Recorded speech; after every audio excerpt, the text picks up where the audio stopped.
Hello everyone. In this video, we are going to discuss the concept behind dynamic memory allocation.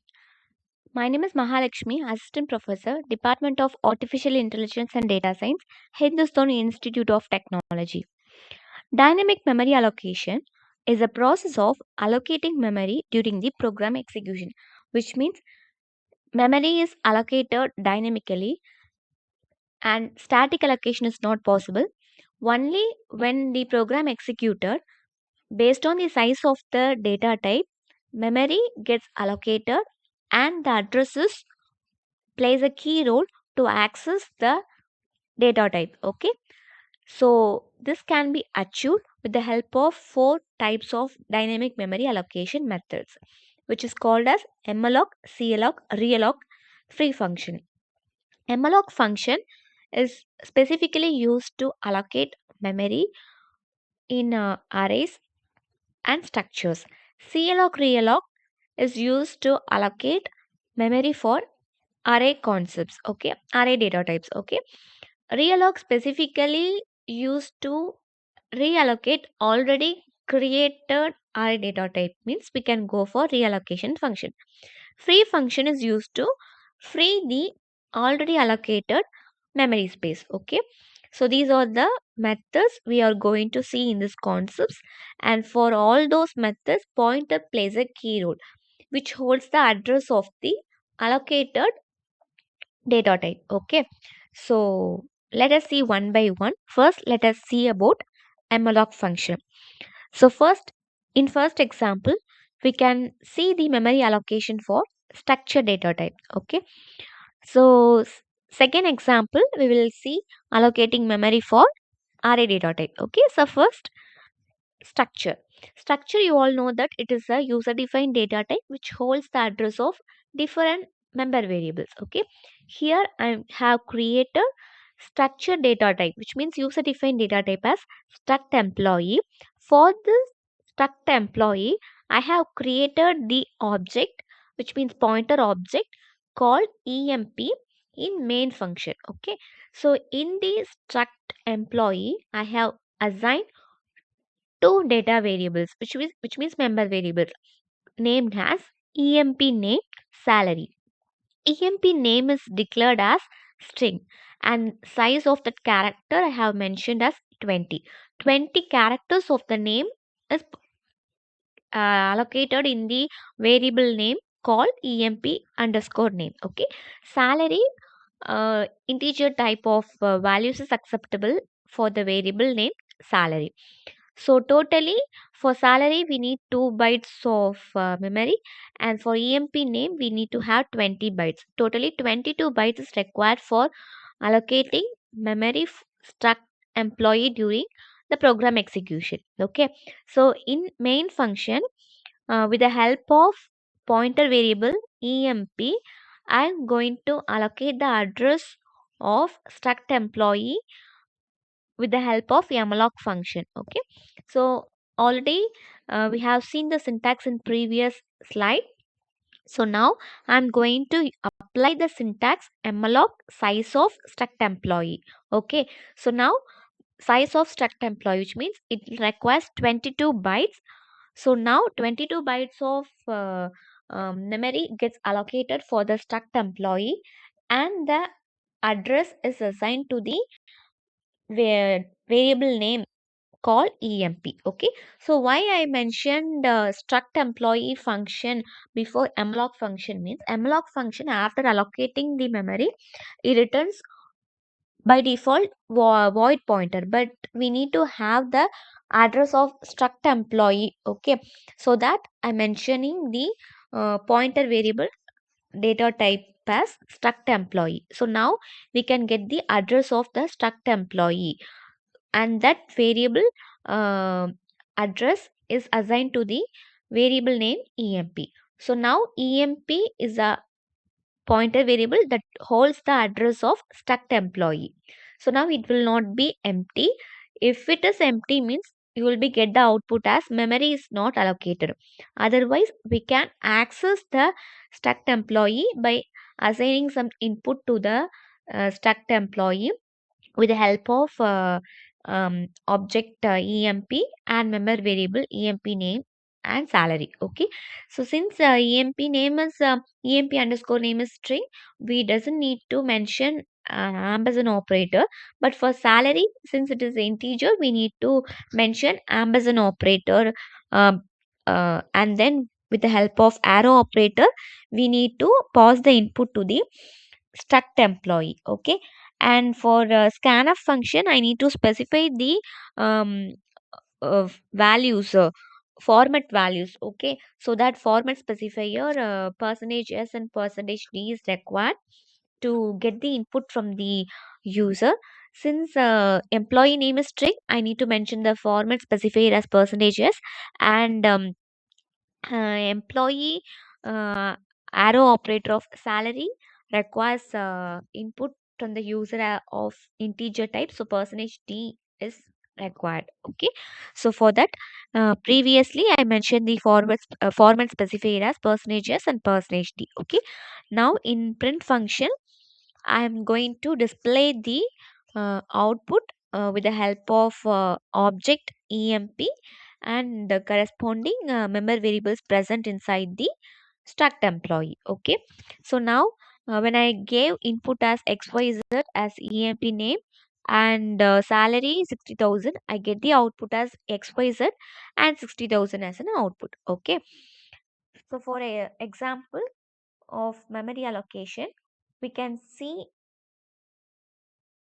that elaborately. Okay, so now consider I have a struct employee of size random size 10. Since I required for this allocation as 22 bytes, I just mentioned as the ending value was 32, and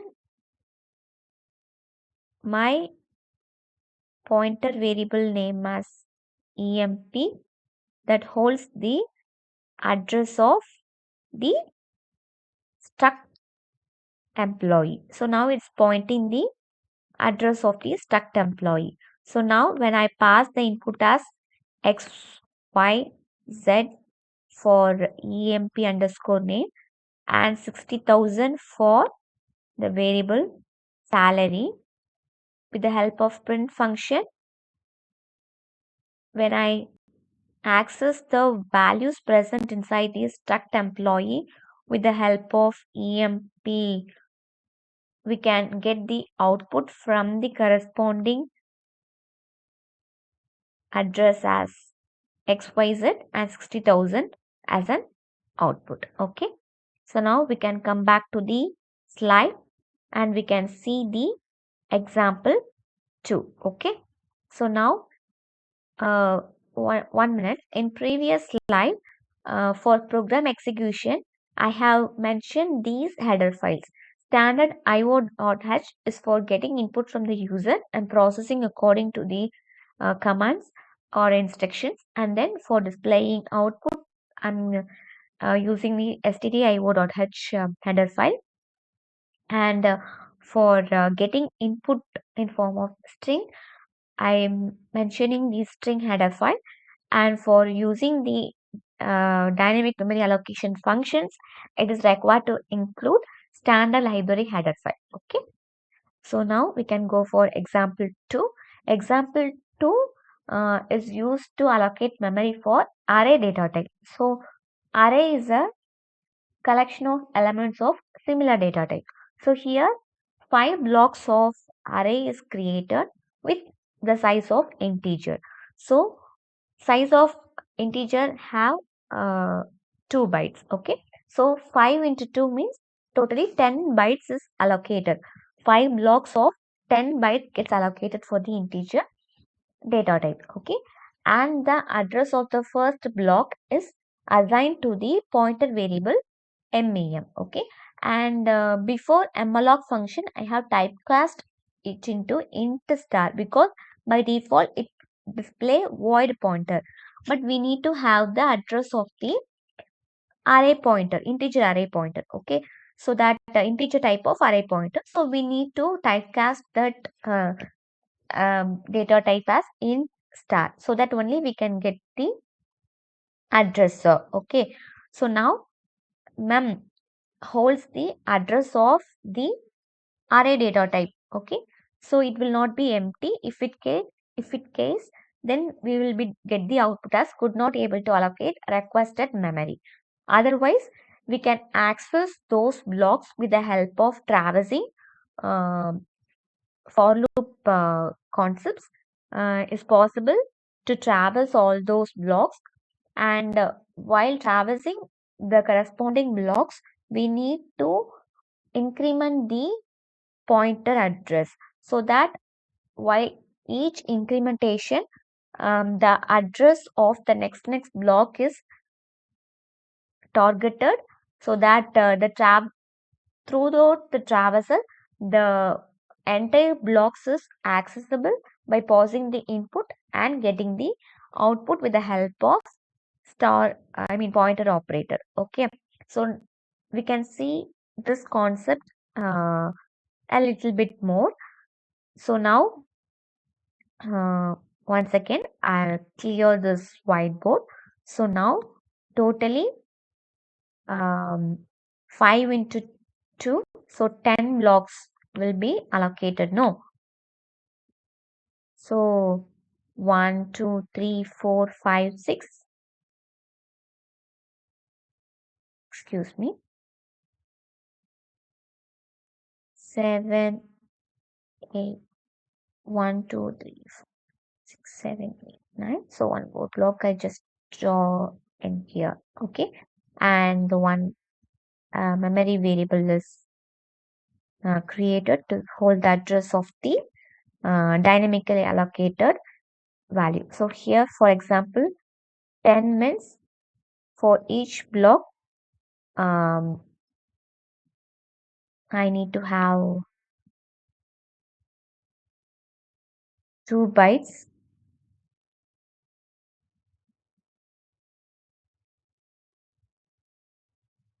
Okay, so totally, actually, this is enough. Okay, I have drawn extra. So totally 5 blocks is gets allocated with 10 bytes. Okay, so for after allocation, the address of the first block is assigned to the MEM pointer variable. So now this MEM targets the address of the first block. Okay, so when I value is 0, I'm going to pass the value for the address MEM 0. Okay, so now when I value is 0, I can able to pass the value for the first block. So now when I value becomes 1. Okay, so now if it becomes 1 means now the MEM holds the address of the next block, which is memory gets incremented. When memory gets incremented, it targets the next block. Okay, so when I value becomes 1, I can give input to the second block. When I value is incremented to 2, now a memory is incremented and it just holds the address of the second index value. Okay, so which means 14. Okay, so now I can give the input to the index value 2. Likewise, based on the I value, the block is incremented, and with the help of pointer variable, we can able to traverse the input and access those values from the allocated data type. Okay, so now coming back to the slide. So now for displaying, I'm mentioning printf function. In printf function, I have mentioned asterisk operator. Why? Because I need to have display the values present in each address, no, of the block. Okay, so for that, asterisk operator is very important, so that only we can get the values for the corresponding block. Okay, so here for the first I value, which means 0, I gave in for the first block is 12 and for next block is 4, 2, 5, 6 means I will get the output as 12, 4, 2, 5, 6.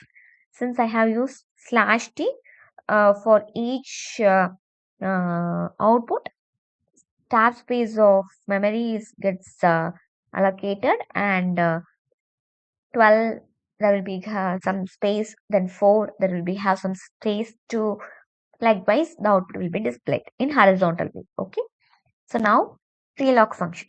CLOC function is used to allocate the memory for array. Okay, so since it is used to allocate the memory dynamically for array, we need to ask the input from the user of the required size of the block. Okay, so here I gave 2 for n. Okay, which means after getting the input from the user for n as 2 means 2 blocks is allocated, and based on the size of data type integer, 2 means 4 blocks, I mean 2 blocks of 4 bytes gets allocated for the data type integer array, and the address of the first block is assigned to the pointer variable ptr. Okay, and after typecasting, the address is assigned to the ptr. It will not be null. If it null, you will be get the output as memory is not allocated. Otherwise, by traversing with the help of for loop, we can able to increment the pointer variable, and for each incrementation, the pointer variable targets the next block, and we can give input to the corresponding block, and we can access those values with the help of pointer variable. Okay, so here uh, why I get the output 10 immediate 10 10 3 3 means in the I gave printf function immediately after scanf function. So here 10 is my first value for the I value 0 means uh, then after that I gave printf function, so that for a block, first block, based on the address I get the value for the address as 10. Okay, so now when I value is 1 for the for that address, I gave the input for the address as 3, so that I get that output for that block as 3. Okay, so now reallocation. Reallocation means I told already, it is used to reallocate already created array. Okay, so already I have created the array of integer type of 3 blocks, so totally 6 bytes is allocated. So, and the address of the first block is allocated to the pointer variable ptr. So now that address I need to assign or pass to the reallocation function. Okay, so then only I can able to extend the array. Okay, so I need to, it's very important to pause the ptr function inside the reallocation function. Okay, so now with the help of n value, I need to extend the array. Okay, so now I get the n value as 4 from the user. So 4 into 2, so 8 bytes is allocated. So totally 7 blocks of 14 bytes is allocated totally for the integer array dynamically, and the address of the first block is assigned to the pointer variable ptr, so it will not be empty. If it empty, you will be get the output as memory is not allocated.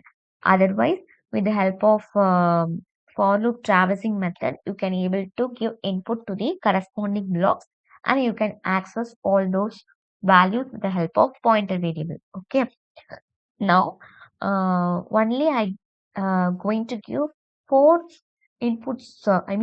I'm going to access only the 4 blocks. The rest of the blocks, I just leave it. Okay. You can also maintain like that, or else you can give input for the 7 blocks also. It is up to your wish. Okay. So now, I gave input for the first block as 4, next block as 5, 4, then 5, then 2. So based on that value 1452, I get the output as 1452. Okay, So this is reallocation, and free function is nothing but after allocating the memory, if you need to free the allocated memory means you can use a free method, and in the free method you can pass the allocated memory variable. So ptr, if I gave inside the free function means now ptr is empty. Okay. So if it case you can get the output as memory is not allocated. You can check after free function. If you need to check whether the memory is empty means you can also again mention the if function, and you can check, you will be get the output as memory is not allocated. Okay. So you can apply free function for reallocation, C allocation, malloc. Okay. So these are the concept behind dynamic memory allocation. Thank you.